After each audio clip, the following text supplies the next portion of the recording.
consegue viabilizar a nossa ideia.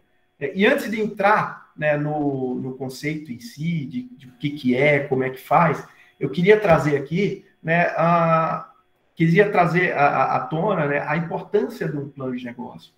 Na minha experiência, principalmente quando eu tive a oportunidade de fazer uma consultoria e um estudo de mercado do setor de food service no Brasil, na época, isso já tem uns 10 anos, a gente estava pesquisando sobre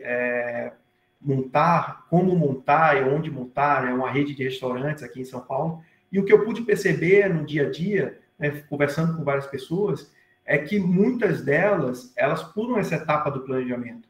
Elas têm uma ideia, acham que essa ideia é legal e acabam implementando direto. E pula diversas etapas. Então, o que eu percebi é que, por conta disso, muitas delas, em espaços de tempo considerados curtos até. Teve gente que em menos de um ano estava fechando as portas, porque verificou que, abrir um restaurante não é só saber cozinhar, né? Abrir restaurante é saber lidar com, gerenciar uma equipe, é saber trazer o cliente, é saber escolher um ponto. Então, o planejamento é uma etapa muito importante, eu diria, né, do empreendedor, né?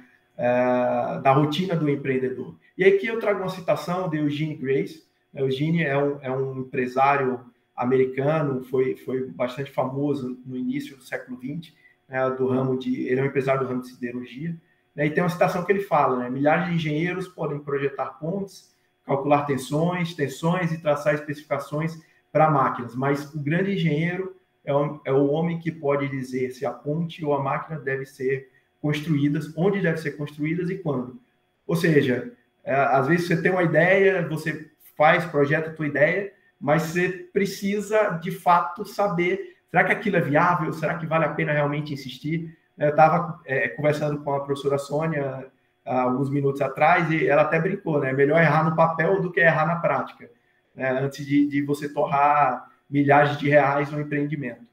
Então, eu queria iniciar, né, essa conversa trazendo justamente essa visão, né, da importância do planejamento na vida do empreendedor. E para dar mais ênfase, né, a essa importância, né, eu trago aqui alguns dados. Esse aqui é um gráfico do relatório global do empreendedorismo, o Global Entrepreneurship Monitor. Esse é um relatório de 2020, 2021, em que ele fala... é um relatório que ele traça um panorama de como que está o ambiente de negócio ao redor de diversas economias. Esse último relatório, ele fez uma pesquisa em 43 economias diferentes, e um dos capítulos desse relatório, ele tenta entender qual que é a verdadeira motivação, né, desses empreendedores, desses novatos. E ele faz 4 perguntas, né? E dessas 4 perguntas, ele apenas questiona se o entrevistado ele está de acordo ou não. Ou seja, ele pode estar de acordo com as 4 perguntas, mas se ele não estiver de acordo, ele simplesmente não checa, né? Então, as 2 primeiras perguntas que ele traz, aqui eu não consegui botar as 4 juntas, porque tem bastante informação, mas as 2 primeiras perguntas que ele faz por que você abriu um negócio, né? Para fazer a diferença no mundo, né? Ou para construir um grande patrimônio, ou para conseguir uma grande renda. E o que a gente percebe, né, ao redor do mundo inteiro é que muitas pessoas, né, que é essa barrinha azul aqui, muitas pessoas elas têm uma inclinação a iniciar um negócio para conseguir dinheiro, ou seja, para conseguir um grande patrimônio. E não há nada de errado nisso, né? Mas isso mostra um pouco a motivação. Será que essa motivação é a melhor motivação, né, para se iniciar um negócio? Ou seja, você, de fato, você não tem uma ideia. Eu quero iniciar porque eu acho que ter um negócio, ser dono de uma empresa é sinônimo de ser rico, né? Então, isso já traz um pouco de atenção, né, à classificação desses empreendedores, né? As outras 2 perguntas, ele questiona, né? Então, você quer abrir um negócio para continuar uma tradição familiar ou porque você precisa de renda, né? Porque os empregos estão escassos, né? Para continuar uma tradição familiar é essa barrinha mais laranja. A gente percebe que em alguns países a gente tem uma força muito grande, né, dessa tradição de empreendedorismo, mas a grande maioria, e esse dado é o que mais me chamou a atenção, é que a grande maioria, ao redor do mundo inteiro, né, eles estão muito, eles se identificam bastante em iniciar um negócio porque eu preciso ter renda. E essa característica é uma característica que ela precisa ser analisada com cuidado, porque quando você faz um negócio porque tem um outro lado da tua situação familiar, da sua situação de vida que está lhe pressionando, a probabilidade de você fazer isso de uma forma errada ou de uma forma não estruturada, isso é muito alto. E isso enaltece mais um ponto importante do planejamento, da etapa de planejamento, né? E aí, existe uma pesquisa relativamente recente, essa aqui foi uma pesquisa executiva, uma apresentação executiva do Sebrae com informações da Meta Pesquisa, em que ele faz um panorama no Brasil da taxa de mortalidade e taxa de sobrevivência, né, das pequenas empresas. E aqui ele traz um gráfico que eu considero, eu não diria que é crítico, mas eu diria que chama a atenção, né? Quer dizer, a primeira coisa é que quando a gente analisa o primeiro gráfico aqui, né, da taxa de mortalidade por tipo de empresa, né, o MEI seria o microempreendedor individual, o ME em amarelo aqui seria a microempresa, a EPP seria empresa de pequeno porte, né? O que a gente percebe é que quanto menor a estrutura da empresa, maior a propensão de que esse CNPJ, né, ele venha a ser encerrado, né, depois de 5 anos. Então, dentro dos MEIs, praticamente 30% encerram as atividades em 5 anos. Isso eu diria que é um fato que chama a atenção, né? É um número relevante, quer dizer, quase 1/3 das empresas quebram, né, dentro desse universo dos MEIs. E vale lembrar aqui que assim, as pequenas empresas representam mais de 50% da força de trabalho, né, da criação de trabalho no Brasil. Então, é um mercado muito relevante aqui dentro. E aqui embaixo, né, essa pesquisa se separa por indústrias, né, e aqui ele mostra também, a gente consegue verificar que há meio que um padrão, né, dentro de comportamento, a depender da indústria que você esteja abrindo o negócio, né, sendo que uma indústria de comércio, né, ela é a mais exposta às incertezas e à taxa de mortalidade. Quer dizer, aqui em azul, né, a gente vê que 30% das pequenas empresas, né, dentro do setor de comércio, elas encerram as atividades depois de 5 anos. Pensando em termos de empreendedorismo, acho que isso é um fato que assusta, porque quando você inicia um negócio, quando você inicia uma empreitada, 5 anos não é nada, né? 5 anos passa num piscar de olhos. Então, ninguém imagina e nem gostaria de que seu negócio não desse certo depois de 5 anos. Então, esse é um dado que de fato chama a atenção. E quando a gente vai para os motivos, né, do porquê, né, dessa alta taxa de mortalidade dentro desse setor, o que a gente percebe é que existem algumas características que vão se repetindo. E são características que são explicitadas pelos próprios entrevistados, né, como o menor conhecimento e experiência no ramo, né, maior proporção de quem conhecia menos aspectos relevantes do negócio, tiveram menos acesso a crédito, fizeram menos esforço de captação. Ou seja, existem algumas características que a gente consegue mapear que indicam, é óbvio que o fato de você não ter conhecimento no ramo não quer dizer que tua empresa vai fechar, mas o que chama a atenção é que se você não tem esse conhecimento, você precisa se capacitar, você precisa correr atrás, porque senão a probabilidade de que o seu negócio venha a morrer depois de um determinado tempo, ele é alta, né? Novamente, não estou dizendo aqui que vai acabar ou não, que vai morrer ou não. E a gente pode até citar, acabar encontrando algum exemplo, né, na vida real de que deu certo, mas isso não é regra, né? Eu diria que a regra pela estatística é de que se você não se preparar, você vai ter uma alta probabilidade uma probabilidade não, melhor se expressar, é uma probabilidade não desprezível, né, de encerrar as atividades depois de determinado tempo. E por que eu falo tudo isso aqui, né? E qual que é o link disso aqui com o plano de negócio? A verdade é que o plano de negócios, ele é uma etapa que justamente ajuda a auxiliar a mitigar esses riscos, né, que você tem durante a vida da empresa. O plano de negócios, né, nada mais é do que um documento que ajuda a organizar as ideias. Ele é um documento que detalha o teu negócio, o teu projeto, e analisa a viabilidade dele, né? Então, ele ajuda. Toda vez que a gente tem uma ideia e começa a debater com alguém, ou começa a escrever no papel, né, a ideia, para ver se realmente faz sentido, isso ajuda a organizar as ideias. E a ideia do plano de negócio é justamente isso, organizar as ideias. E uma vez que você consegue organizar suas ideias, ele naturalmente vai orientar os próximos passos que você vai dar, né, que o empreendedor vai dar. Ele orienta na tomada de decisão de novos investimentos, da expansão de um negócio, ele vai apoiar a própria gestão, porque as ideias e as características do negócio, ele vai estar mais claros dentro desse documento, né?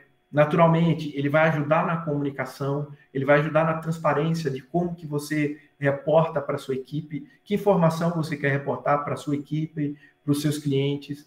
E, naturalmente, também ele acaba ajudando na captação de recursos, né? E por quê? Porque uma vez que você tem essa ideia bem estruturada, que você pôs no papel, que você organizou, que você estudou a viabilidade, você consegue chamar pessoas, né, investidores ou credores, para poder apresentar a ideia, o projeto, e eles realmente comprarem essa ideia. Então, o plano de negócio é um documento que, no final das contas, ele não é, eu não diria que, não vou falar essencial, porque ele é muito importante, mas ele não quer dizer que se você não tiver um plano de negócio não vai dar certo, não é isso. Mas ele é um documento que, com certeza, uma vez que você faz e que você desenvolve, você vai ter muito mais facilidade, né, tanto em se comunicar, né, tanto em trazer uma equipe para dentro da empresa, quanto para conseguir recursos, né? E no dia a dia de qualquer empresa, né, o capital de giro ou novos investimentos para expansão, isso é fundamental. E em algum momento, se você quer realmente trazer uma terceira pessoa, um investidor para dentro da tua empresa, você vai precisar de algum documento para poder apresentar essa empresa. E aqui tem alguns pontos, né, algumas características que eu julgo bastante importantes, né, na hora da gente sentar para desenvolver um documento, né, de plano de negócio. E o primeiro deles é ter em mente que o plano de negócio não é um documento fixo, né? Não é algo imutável. É um documento, como eu falei lá no início, né? O mundo ele se modifica a todo momento, né? Ele se atualiza a todo momento. E, invariavelmente, qualquer negócio, qualquer empresa vai estar exposto em algum momento, em maior ou menor grau, a essas modificações, aos avanços da tecnologia, às mudanças culturais que a sociedade passa. Então, o seu plano de negócio, você tem que ter em mente que é um documento que é mutável. Você precisa atualizar eles de tempos em tempos. Quer dizer que você vai atualizar ele todo dia? Não, não é isso. Mas é um documento que você tem que ter a mente aberta para, pelo menos uma vez no ano, revisitar, tentar trazer novos conceitos, novas ideias. Um outro ponto, uma outra característica que eu acho fundamental é a gente sempre se ater a fatos e dados concretos. E quando a gente vai fazer um documento de um plano de negócio, principalmente quando vai fazer uma análise de mercado, selecionar qual que é o público que a gente quer atender, qual que é o tamanho do mercado, a viabilidade daquele mercado, a gente precisa se ater aos dados e às informações que estão presentes, né? Ou seja, a gente precisa ter alguma coisa concreta para poder viabilizar e dar sentido a essa ideia. E aí eu já elenco a próxima característica que eu acho muito importante na hora de fazer um plano de negócio, que é ter bastante cuidado com crenças, com futurologias. O que é que eu quero dizer com isso? E aí eu trago novamente o caso das pessoas que eu conversei lá atrás quando estavam querendo abrir um restaurante. As pessoas, muitas vezes, elas cozinhavam muito bem, né? Então, todos na família, os amigos próximos falavam, nossa, você cozinha muito bem, você devia abrir um restaurante, e as pessoas se sentem motivadas, têm aquela crença própria de que, nossa, eu tenho um perfil para poder abrir esse negócio. E acaba entrando num empreendimento sem conhecer o mercado, sem correr atrás de como que as coisas funcionam, qual que é o tamanho daquele mercado, só porque ele acredita que o produto dele é muito bom. Então, a gente precisa ter bastante cuidado na hora de tentar viabilizar essa ideia, né? E de estudar para ver se essa ideia realmente ela faz sentido. Um outro exemplo esdrúxulo, exemplo, assim, não acredito que ninguém vai fazer isso, mas vamos supor que você acredite que a Terra, daqui a 5 anos, vai sofrer um intenso regime de aquecimento global e que a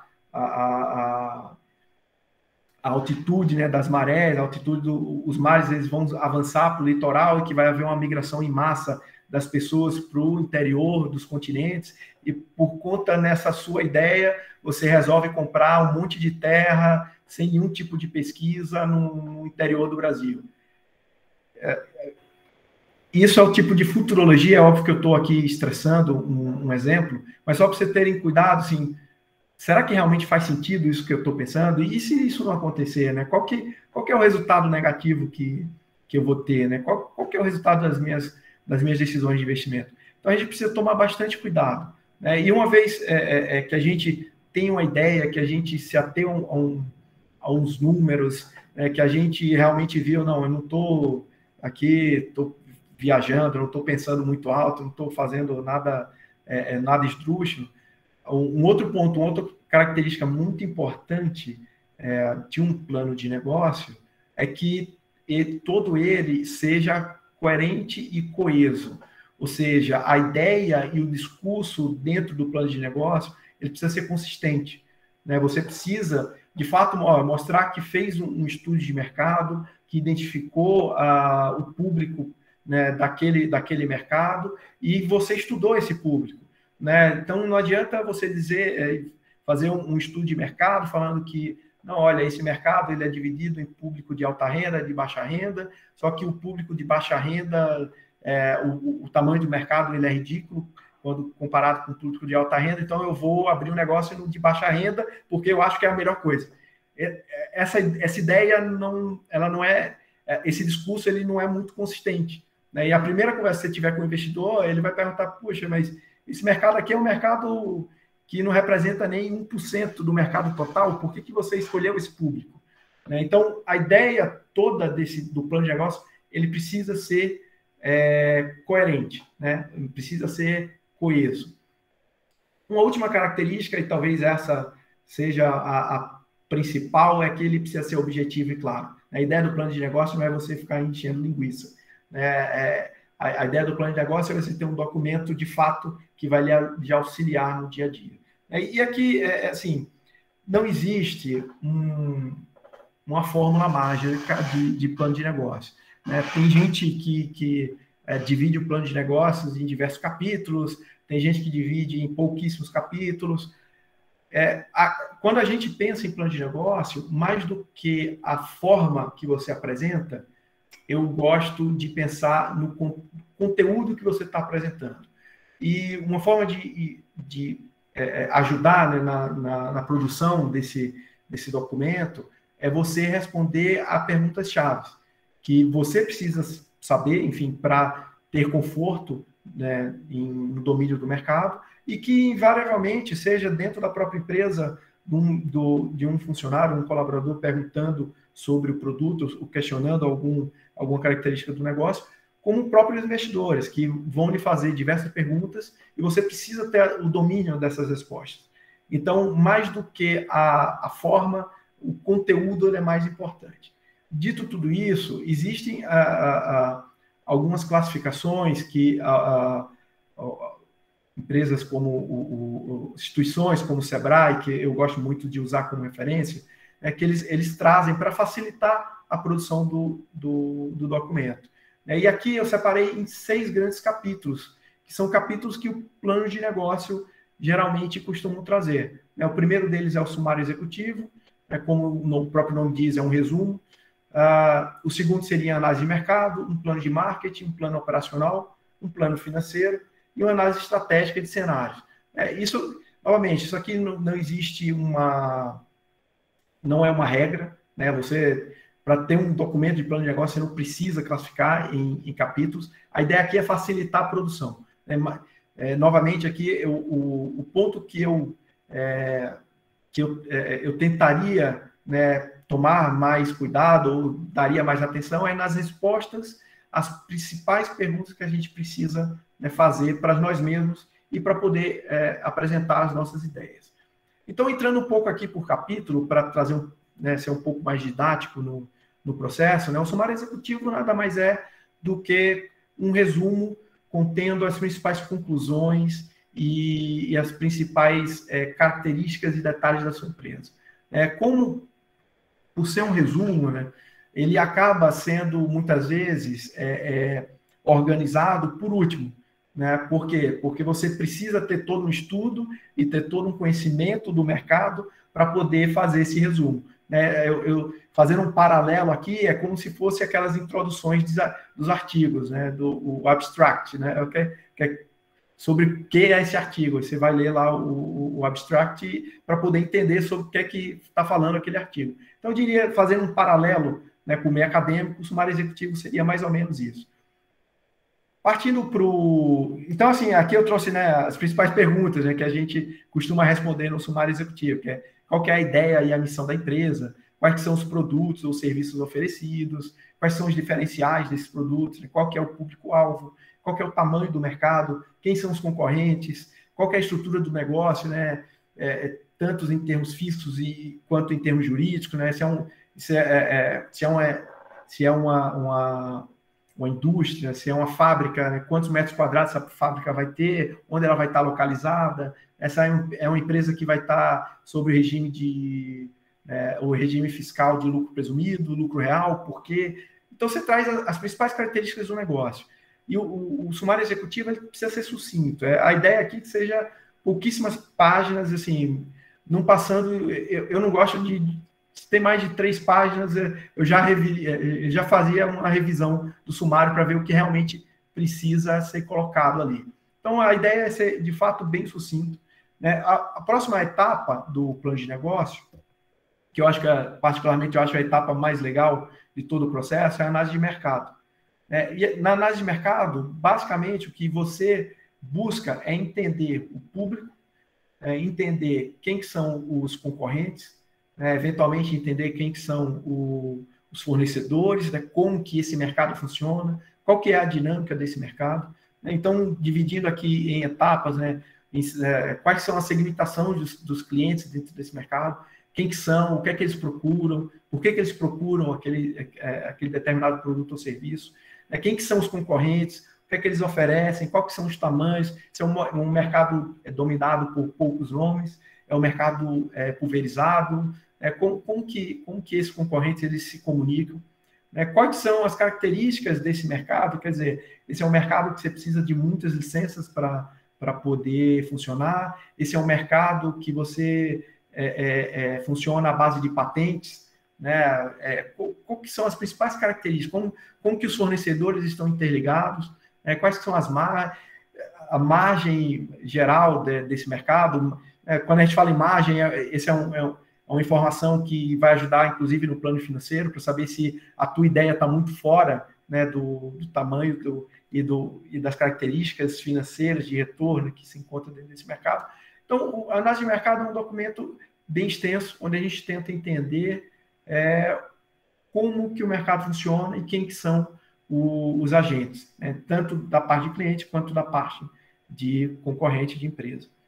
Um outro capítulo é o plano de marketing. No plano de marketing, a gente foca no produto, na ideia do produto ou do serviço que se quer, né, que se quer trabalhar. Então, aqui a gente vai responder perguntas dos tipo, quais são as vantagens do produto ou do serviço, né, quais são os canais de distribuição que você vai utilizar para vender, Quer dizer, eu vou usar uma distribuição direta, eu vou ter vendedores próprios dentro da empresa, vendendo aquele serviço, aquele produto, ou não, eu vou usar eu vou terceirizar esse serviço, vou usar um canal, estou vendendo um produto, eu vou usar os canais oferecidos pela Amazon, por exemplo, né, pela Magazine Luiza, Mercado Livre. Como que se dá a forma de distribuição, né? Como que o produto ou serviço ele vai chegar ao cliente final, né? Como é que será ofertado esse produto, né, esse serviço?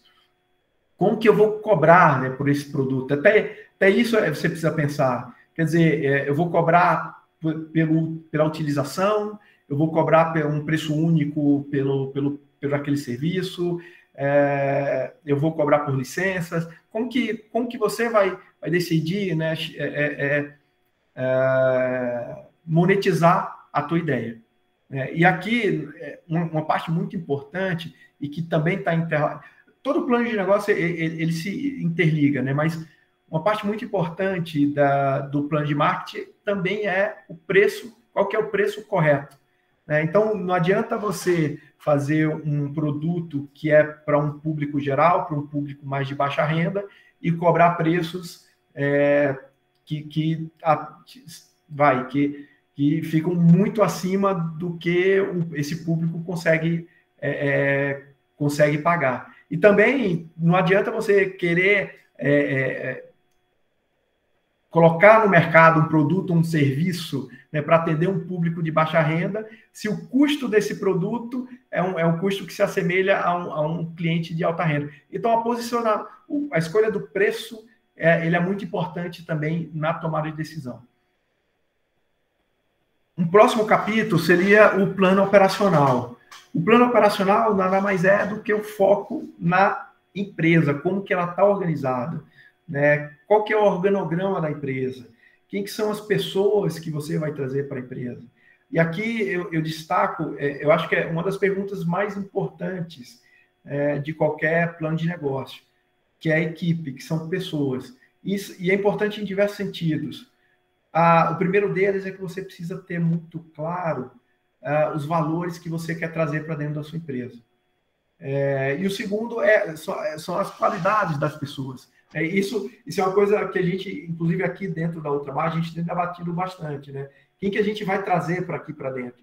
A nossa ideia aqui, quando a gente idealizou a empresa, foi de tentar trazer alguma coisa diferenciada, né? Focar nos valores das pessoas que estão aqui dentro, focar numa equipe experiente. Então, a equipe, eu diria que é uma das perguntas mais importantes a se responder. E é engraçado que existe um trabalho, uma pesquisa de uma consultoria da McKinsey, é antigo até, mas eu acredito que isso não tenha mudado, em que ele fala que a escolha da equipe é um fator crucial e determinante se um investidor ele vai comprar ou não a sua ideia. Então, novamente, eu chamo muita atenção, né, a esse ponto, porque muitas vezes a gente passa por cima e uma vez que a gente implementa a ideia, a gente vai perceber que é uma das coisas mais difíceis de se conseguir, que é uma equipe que entenda o que você quer, entenda o que a empresa precisa e que seja uma pessoa, de fato, eficiente, que consiga entregar para a posição que ela foi colocada. E eu não estou falando só em empresas pequenas, não, acho que qualquer empresa. Tanto é que muitas das pessoas que fecharam os restaurantes, né, quando eu fui fazer aquele estudo de mercado do food service brasileiro, muitas das pessoas que a gente conversava fechavam restaurantes porque entraram no negócio sem se planejar, eles tinham capital, né, tinham muito caso de aposentados que não queriam ficar sem fazer nada, queriam iniciar um negócio. O restaurante é um negócio que tem baixa barreira de entrada. Então, se você tem um capital, você consegue abrir um restaurante. Não quer dizer que você vai conseguir manter o restaurante, mas você consegue abrir. E muita gente fez isso. E o que aconteceu é que eles abriram em acordo com os chefes de cozinha, com chefes. E esses chefes, quando eles saem da empresa, esses empreendedores eles acabam ficando na mão. Então, assim, a equipe ela é muito importante, né? O gerenciamento inclusive de empresas com baixa barreira de entrada, ou que podem ser, não é o caso do restaurante, tá? Mas que podem ser consideradas como de empresas de operação mais simples, né? Então, tenham bastante cuidado. Uma outra pergunta que a gente acaba respondendo, né, dentro do plano operacional é qual que são os equipamentos que a gente vai precisar, né? Quer dizer, eu vou precisar de um supercomputador, eu vou precisar comprar um ferramental importado, se é uma empresa, se é uma indústria, se é uma fábrica, quais são os maquinários que eu preciso para iniciar o produto, quem são os fornecedores, né, que vai me ajudar, né, a produzir, né, que vai dar viabilidade a essa ideia. Então, o plano operacional nada mais é do que um foco da organização da empresa. Um outro capítulo é o plano financeiro, né? O plano financeiro, como o próprio nome diz, aqui é onde a gente coloca toda a gente faz a expectativa de receitas e despesas, né? Novamente, é um dos pontos mais importantes dentro do plano de negócio, que é aqui que a gente vai, inclusive, verificar a viabilidade financeira daquele negócio. Às vezes você chega à conclusão que ele é viável operacionalmente, mas quando você põe no papel, os retornos esperados para aquela ideia ou para aquele projeto são retornos que não fazem sentido. E aqui entra um pouco do custo de oportunidade. O Brasil, um exemplo, é um país que, historicamente, a gente consegue ter taxas de retornos, né, no mercado financeiro, em Tesouro Nacional, que beiram o IPCA mais 5%. IPCA antigamente era até mais 6%. No momento de euforia, mais recentemente chegou a IPCA mais 3,5%, enfim. Mas se a gente pegar uma média, ele está ali entre 4% e 5% nos últimos anos. Então não faz sentido eu abrir uma empresa que vai me dar um retorno de IPCA mais 1%, que vai me dar um retorno de inflação, ou que às vezes nem vai dar retorno. Então, assim, o plano financeiro é muito importante, inclusive, para fazer uma análise de custo de oportunidade. Às vezes ele é viável operacionalmente, ele dá algum retorno, mas às vezes o momento não é o mais propício, porque o retorno financeiro daquele projeto, ele não é interessante.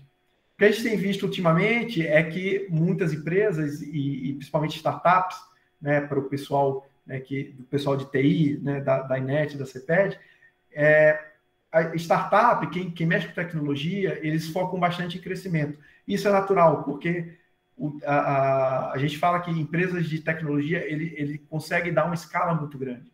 Então, de fato, é por isso que muitas empresas que às vezes não dão retorno, né, no curto prazo, eles acabam tendo muito valor de mercado, porque no longo prazo ela acaba se viabilizando. Então, o plano financeiro, ele ajuda a dar esse norte, a dar uma noção de se realmente a empresa ou aquele mercado ele tem potencial de crescimento, né? Então, aqui eu trouxe algumas perguntas básicas que a gente acaba respondendo no plano financeiro, né? Quais são os investimentos necessários, quais são as expectativas de receitas e despesas, e aqui, naturalmente, assim, infelizmente, para quem não tem o conhecimento, é preciso ter uma noção básica de contabilidade, né, saber o que é um balanço, um DRE, um fluxo de caixa, justamente para ajudar nessas projeções. Então, infelizmente, sim, não há regra, não há fórmula mágica, né? A gente precisa ter um conhecimento, de fato, não precisa ser nenhum expert, mas o mínimo de conhecimento a gente precisa ter para poder projetar e ter uma expectativa mais segura dos retornos, né, do projeto, da sua ideia.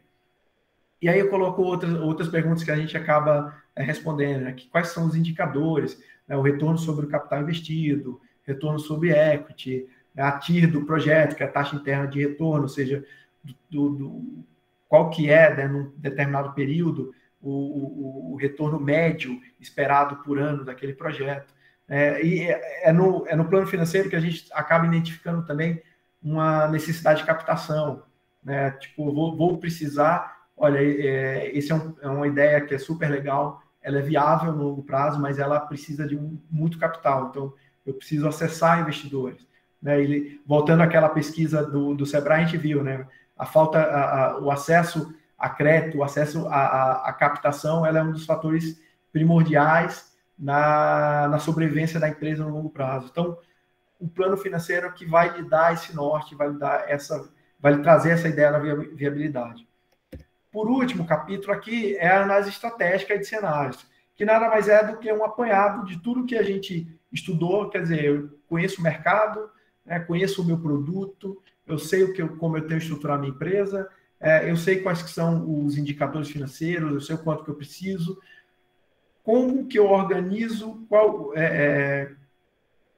como que eu me organizo, né? Qual que é o cronograma que eu devo utilizar para conseguir atingir as metas e conseguir atingir a missão que eu planejo para aquela ideia, para aquele projeto. Então, geralmente, aqui nessa etapa, a gente começa a responder algumas perguntas do tipo, quais são os cenários possíveis, né? Novamente, né? Empreendedor é lidar com incertezas. Então, a gente, por mais preciso que você queira ser no planejamento financeiro, numa expectativa de retorno, ou mesmo de obtenção de clientes, de market share da empresa, né? A gente precisa lidar com cenários. E a gente precisa lidar com incertezas. E a melhor forma de fazer isso é criar cenários, onde geralmente a gente cria 3 cenários, são cenários, né, otimistas, cenário pessimista e um cenário básico, que é aquele que a gente acredita que seja o mais coerente né, com toda a informação que a gente possui. Quais são os desafios e as oportunidades desse mercado? E aqui a gente pode introduzir um pouco da análise de SWOT, né, que é muito estudado dentro da administração, ou seja, quais que são as forças e as fraquezas, né, do teu negócio, qual é a tua vantagem, o que é que você acha que pode melhorar, quais são as oportunidades que aquele mercado lhe oferece, né, quais são as ameaças que aquele mercado pode trazer a você. Um exemplo aqui será que é um mercado que tem que depende bastante de certificações ou de patentes? Quer dizer, patente tem um prazo para expirar, né? Ou seja, se você tem uma ideia, tem uma patente que vai durar 5 anos, né? Então você precisa se preparar para, na hora que essa patente expirar, você ter um ou outro produto que seja melhor, que tenha a mesma patente. Isso é muito comum dentro do mercado de drogas, né? De drogas no sentido de fugir o mundo, mercado médico em geral, fugir o nome do mercado. Seria o mercado de drogas mesmo, em geral, né? Você tem patente de remédios, né?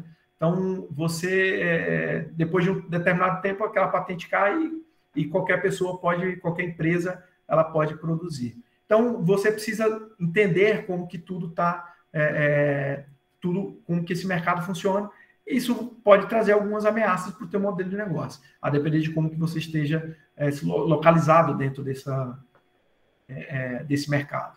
E por último, aqui eu botei justamente, né, qual que é o cronograma que você quer dar para esse projeto. Aqui, uma coisa importante é que você precisa traçar estratégias para que se atinjam as metas, né, que você quer obter. E não o contrário. A ideia aqui não é você criar uma meta com base na estratégia que você pensou. Não é isso. A ideia é você ter uma meta e eu vou traçar uma estratégia para se chegar àquilo. E é muito, muito cuidado ter isso em mente, porque é muito comum as pessoas, às vezes, confundirem esses conceitos. Às vezes você tem uma ideia, uma estratégia que você acha que é super legal, mas que, na verdade, não está mirando a meta que você quer, né? Então, tenha cuidado sempre a esse ponto. Então, falando um pouco de plano de negócio, eu classificaria nesses 6 capítulos, né? E, novamente, aqui a ideia não se atém muito à forma, mas ao conteúdo, né? Tentem responder essas perguntas. Eu acho que são perguntas que a maioria dos investidores, ou mesmo dos seus colaboradores, dos stakeholders, que a gente chama, né, que são todos envolvidos na cadeia, né, os fornecedores, enfim, clientes, geralmente eles costumam fazer, justamente para entender melhor o teu negócio. E aqui eu trago um case, só para finalizar, um case para a gente entender como que um plano de negócio pode ajudar no dia a dia do empreendedor, né? E aqui eu trouxe... esse aqui são dois empresários famosos, talvez algumas pessoas, principalmente quem é do setor de tecnologia, já conheça de quem eu esteja falando, só pela fotinho. Esse aqui é o Reed Hastings e o Mark Randolph, né? São dois empresários do setor de tecnologias que, em 1997, eles tiveram a ideia, né, de tentar criar uma empresa que fizesse aluguéis de DVDs, na verdade, aluguéis de filmes pela internet, né? Então, só para contextualizar, né, em 1997, estava iniciando aquele boom da internet. A internet, até então, ele era subutilizada, então começaram a surgir diversas empresas, inclusive o Hastings, ele tinha acabado de vender uma empresa que ele tinha de softwares por 700 milhões de dólares na época, então, até então era a negociação mais valiosa de todo o Vale do Silício, e provavelmente foi isso que aconteceu, né? Tinha muito dinheiro e não queria ficar parado. E ele viu esse crescimento da internet e falou, putz, eu quero entrar nisso aqui. Será que não tem alguma coisa que a gente possa fazer? Ele estava, na época, dizem algumas pessoas que eles estavam se inspirando bastante na Amazon, né? A Amazon estava começando a vender livro pela internet. Ele achou bastante interessante e queria entender será que tem algum negócio que a gente consegue entrar, né, para poder explorar essas oportunidades da internet. E aí eles conversando, ele teve essa ideia, será que não vale a pena a gente tentar fazer um aluguel de filme pela internet? Né? Quem é mais velho aqui sabe, antigamente a gente ia até uma locadora e alugava aqueles VHS. E na época que eles tiveram essas ideias, os aluguéis eram em VHS também. Tanto é que, na primeira discussão que ele teve, eles chegaram à conclusão que aquilo não era viável. Olha, se a gente for pegar o VHS, para quem não conhece, é quase um tijolo achatado. Se a gente for mandar pelos correios um VHS, vai sair caro, a probabilidade do VHS quebrar vai ser alta. Né? O VHS ele trabalha com fitas, então a probabilidade de ter algum problema nisso aqui é muito alta, e essa ideia é muito legal, mas não é viável. Então, eles pararam, né, o processo de empreender essa ideia, de desenvolver essa ideia, quando eles chegaram nessa conclusão. Coincidentemente, né, nessa mesma época, foi a época que começaram a surgir os DVDs. E aí eles falaram, opa, temos aqui uma oportunidade de melhorar essa ideia. E aí eles falaram, vamos fazer um teste. E pegaram o DVD e começaram a apostar para um outro, né, o DVD, para ver se ele chegava certinho, se chegava com arranhão, se funcionava. E eles viram que aquele sim, o modelo de DVD era um modelo que dava viabilidade à ideia deles de iniciarem a locação de filmes, né, pela internet. E a partir daí começou uma disputa por espaço. Né? Até então, quem detinha todo o monopólio desse mercado era uma Blockbuster, que acho que também quem tem um pouquinho mais de idade, talvez, e eu já me incluo nisso aí, tá? Conheça a empresa, a Blockbuster, nada mais é do que uma rede de locadoras mundial. Aqui em São Paulo tinha bastante. Eu acho que ele não chegou a atingir o Brasil inteiro, mas nas principais cidades do Brasil ela tinha bastante presença, onde você ia lá e alugava um filme. E eles começaram a disputar espaço com players muito grandes. Né? Inclusive, eles começaram a pensar em repensar a forma de precificação, a forma de oferecer esse produto. Até então, a gente pagava por um aluguel, ia lá, pegava o filme, pagava, assistia e depois era obrigado a devolver depois de 2, 3 dias. E se você não devolvesse, você pagava uma multa. Inclusive, dizem as más línguas que, na verdade, o que deu início a toda essa ideia foi quando o Hastings teve que pagar uma multa porque esqueceu de devolver uma determinada fita cassete ou um determinado VHS de um filme que ele tinha alugado. Então, eles repensaram, inclusive, o modelo desse negócio. Quer dizer, o que acontece se a gente começar, em vez de cobrar por filme, cobrar uma assinatura fixa? e a pessoa vai lá e assim, assiste quantos filmes quiserem, né, pagando essa assinatura. Então, eles pensaram, inclusive, numa readequação do modelo, né, para poder viabilizar e concorrer com os grandes. Né? E isso foi, assim, esse período foi de 97 a mais ou menos 2007. Em 2007, eles viram que a Amazon estava começando a desenvolver um produto voltado para streaming, né? Ou seja, para aquelas para serviços de assistir, de você conseguir assistir um filme via on demand, que eles chamam, né? Que é via streaming. E aí o Reston viu aquilo e falou, opa, gostei dessa ideia. Será que isso não encaixa na nossa empresa? Acho que sim. E foi aí, a partir de 2007, eles começaram a investir nisso aí.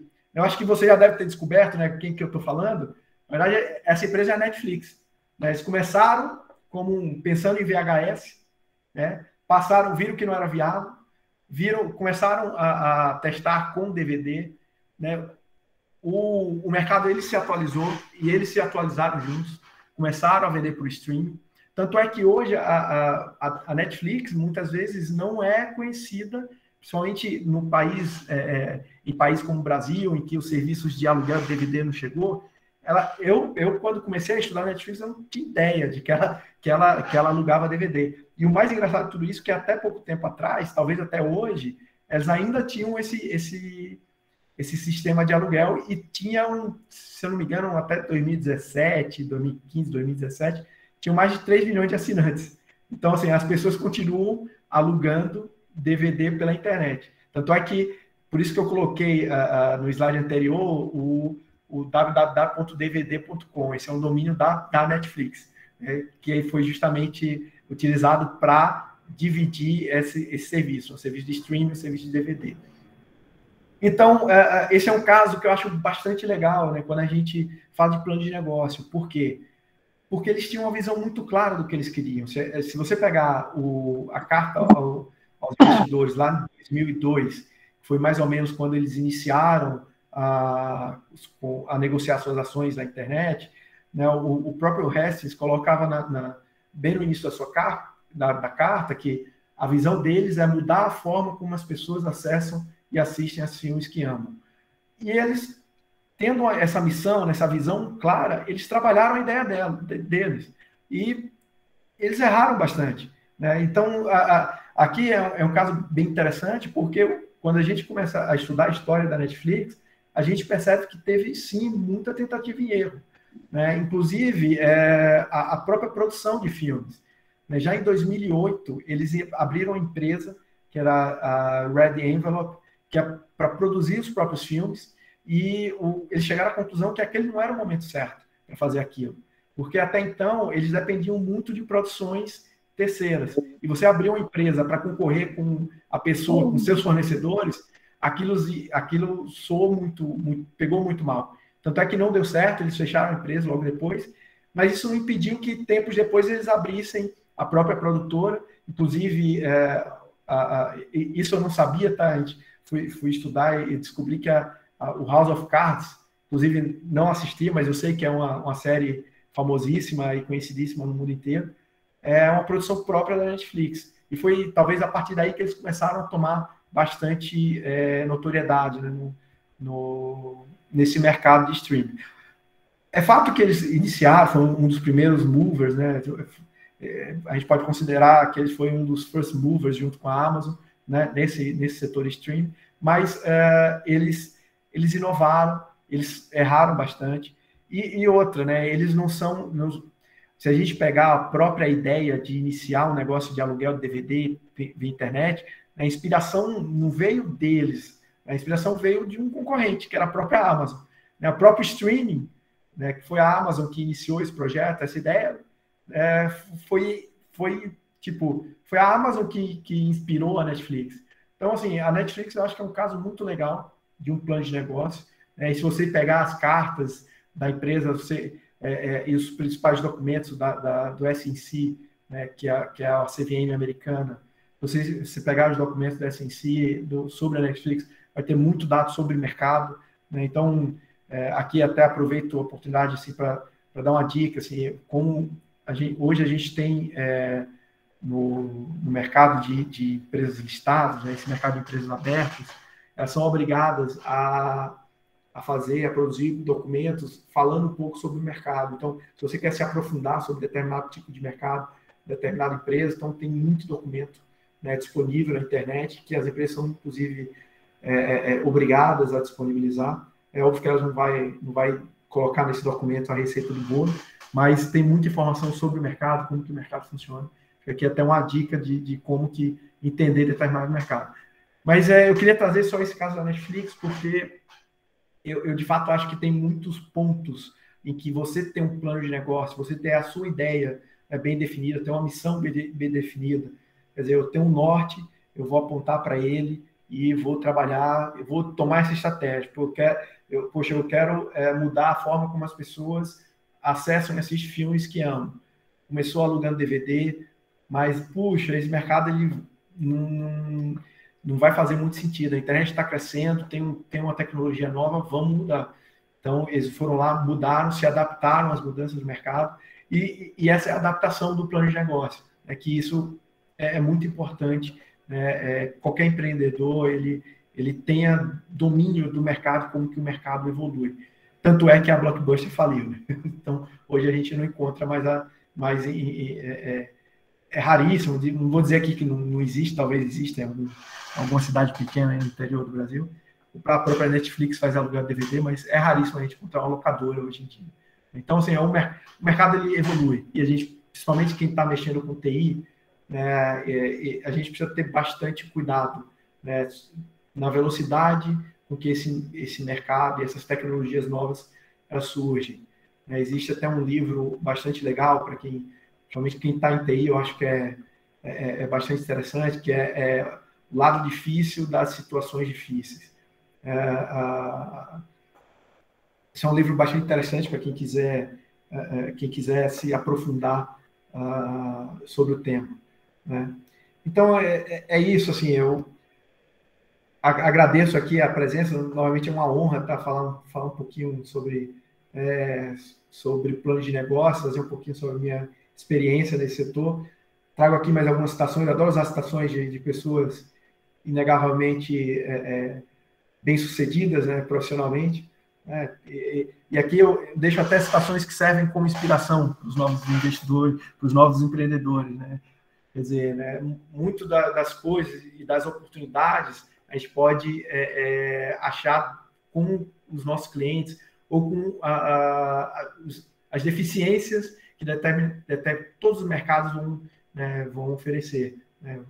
O Bill Gates, quando o Bill Gates fala, né, seus clientes mais insatisfeitos são sua maior fonte de aprendizado. Acho é mais ou menos isso que ele quer trazer. O Steve Jobs no mesmo caminho, né? Você precisa começar a experiência do cliente e depois voltar para a tecnologia, ou seja, entenda o que é que ele está querendo, o que é que ele quer consumir, para a partir daí você começar a trabalhar no teu plano.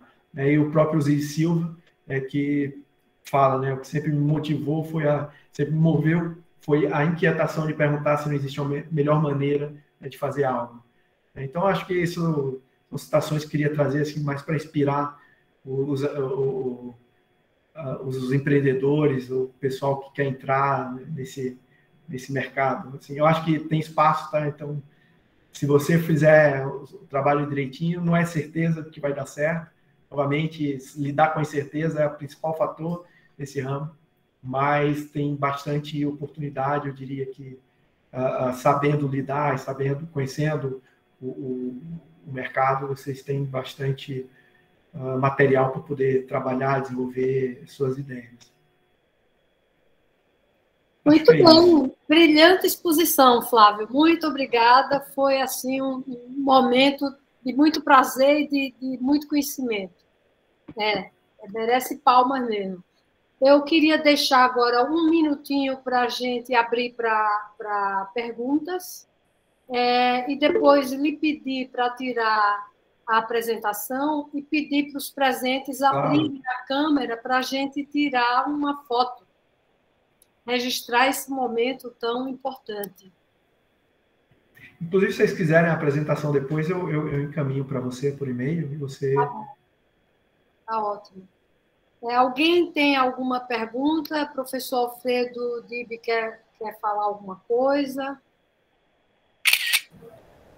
Não, só agradecer a palestra, o tempo de Flávio aqui conosco, as informações tão precisas e atualizadas que ele trouxe para nós, né, a tentativa de mobilizar uma sensibilização para a ação empreendedora, ainda sabendo que não seja uma tarefa muito fácil, e é isso.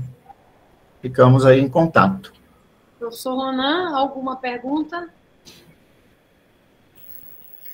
Queria parabenizar a palestra de forma didática, né, para mim que não sou da área de sociais aplicadas, mas pude acompanhar com facilidade, e meu desafio, você tocou nele um pouco, que foi a questão de estar motivando alunos da área de ciências agrárias e biológicas aos empreendimentos nas áreas de tecnologias, né, biotecnologias, e foi marcante para mim a sua fala no sentido de dizer que, ao utilizar tecnologias, você tem uma possibilidade de escala muito grande, né? Isso foi marcante para mim na sua palestra.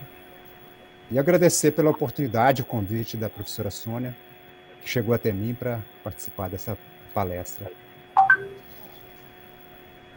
Nós aqui temos o privilégio de lhe ter aqui, professor Ronan. Pois não, mais alguém quer falar alguma coisa?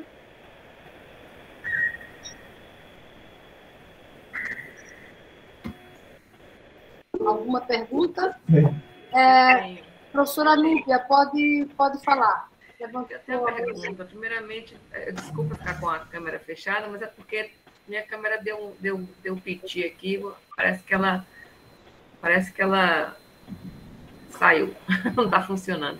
Mas parabéns, professor Flávio, realmente é um desafio. Quando fala de plano de negócios, às vezes a gente dá até arrepios, porque uma coisa é planejar, mas aí, como você disse, tem um risco.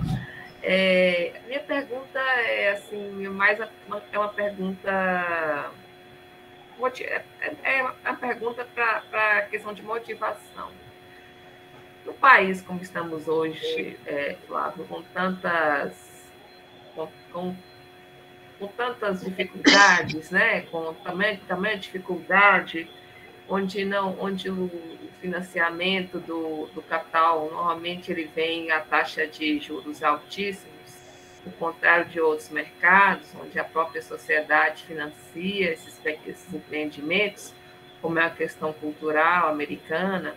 Aqui, normalmente, as pessoas trabalham com capital caro, capital de terceiros, e o empreendedorismo aqui, às vezes, ele não surge devido às melhores oportunidades e sim, referente às maiores necessidades, especialmente nesse momento que nós estamos vivendo. Qual seria a sua recomendação enquanto pessoa para o brasileiro que está hoje nessa luta iniciando 2022 e sonhando em começar algo? Deixa eu até mudar de tela aqui, que eu estou aparecendo meio de lado. É uma pergunta bem interessante, professora Núbia, porque é o que eu coloquei no início, né? E que até me assustou um pouco, que é a motivação das pessoas que entram nesse mercado. E eu já entro um pouco na característica brasileira. Mas a gente vê hoje, né, uma situação difícil, e a própria pesquisa da Global Entrepreneurship Monitor, o que ele fala é que em situações de crises econômicas, né, as pessoas acabam buscando empreender ou buscando negócio porque elas precisam de renda, elas precisam de alguma coisa. Então,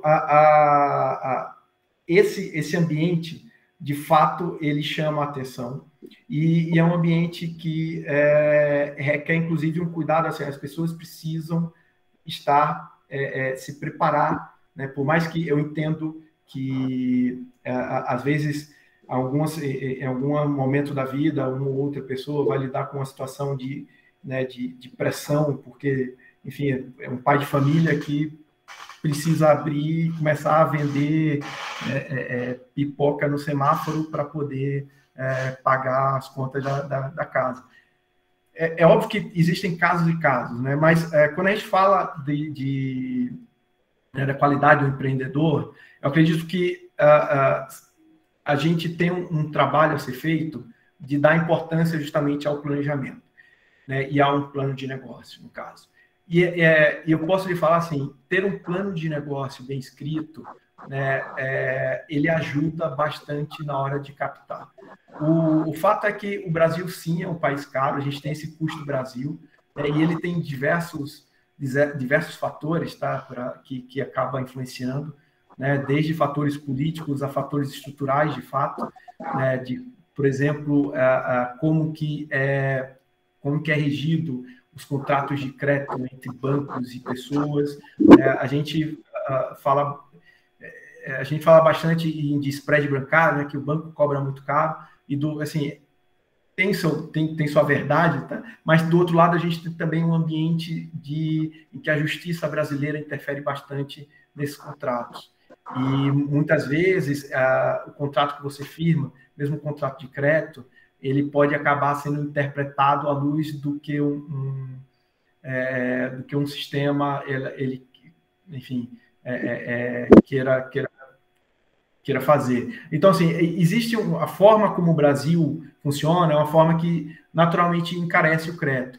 Né? Se você tem um câmbio que tem mais volatilidade, você tem uma incerteza maior, você não consegue dar uma previsão maior, você tem um problema de garantias, né, que é justamente essa parte do setor bancário. Quer dizer, se eu der uma garantia e eu inadimplir, né, e todos os requisitos dessa garantia forem ou seja, de fato eu teria direito a puxar essa garantia, né? Você atingiu os covenants, vamos dizer ali, do contrato de dívida. Então, há uma dificuldade, há uma interferência ainda jurídica no Brasil que acaba encarecendo esse crédito. Contanto, esse encarecimento, eu diria que ele interfere de fato, e isso é natural, a gente vê menos empreendimento acontecendo, mas eu não acho que ele é o crucial. Tá? Tanto é que, se você tem uma boa ideia, uma ideia muito estruturada, e que você mostra que tem um crescimento, uma expectativa de crescimento clara, né, que é um mercado que tem potenciais de se trabalhar, o mercado agrário, por exemplo, como o professor Ronald comentou, né, o Brasil é um país que, apesar de o PIB, o setor agrário não representar a maior parcela do PIB brasileiro, com absoluta certeza, assim, o setor agrário é o mais importante na balança comercial do Brasil. Então, assim, a gente é muito dependente disso para comercializar com o mundo. Então, se a gente tem uma ideia de um projeto que é muito boa, que tem escala, e como eu falei, né, o storyline do plano de negócio está bem feito, o acesso a crédito ele pode ser bastante facilitado, né? E não só direto com o banco, mas como trazer um investidor para fora. E às vezes até trazer um investidor que seja estratégico. Tem muita empresa e muitas startups que não precisam de dinheiro, mas eles querem trazer uma pessoa com conhecimento do setor e acaba trazendo um investidor que vai agregar muito mais com conhecimento naquela área, naquele mercado, do que com o dinheiro propriamente dito. Então, de fato, sim, o ponto que você levantou, ele requer atenção. Nós somos um país caro para conseguir crédito, isso é indiscutível, mas eu diria que se a gente foca na ideia e no planejamento do projeto, a gente consegue diminuir um pouco essa diversidade, né, do empreendedor. Obrigada, Flávio. E parabéns novamente pela palestra. Legal. Eu que agradeço, super honra. Hildo levantou a mão, foi atrapalhação ou quer falar? Não, foi só para dar os parabéns mesmo. Muito obrigado. Ok, então assim a gente chega ao final de mais essa etapa. Flávio, muito obrigada. Foi uma tarde, um final de tarde de privilégio para a gente ouvir, né? Então, todos agora, como está bem estampado na página do CEPED Net, né? Transformando ideias em resultado. Então, agora todos que estão aqui já têm conhecimento de uma ferramenta para transformar suas ideias em grandes resultados. Muito obrigada a todos, obrigada aos presentes por estarem aqui. E acho que é isso. Só agradecer. Ok? Legal, eu que agradeço, pessoal. Sempre que quiserem, estaremos à disposição aqui. Beleza. Obrigada, Flávio, por sua disponibilidade. Ok. Então... Um abraço, pessoal.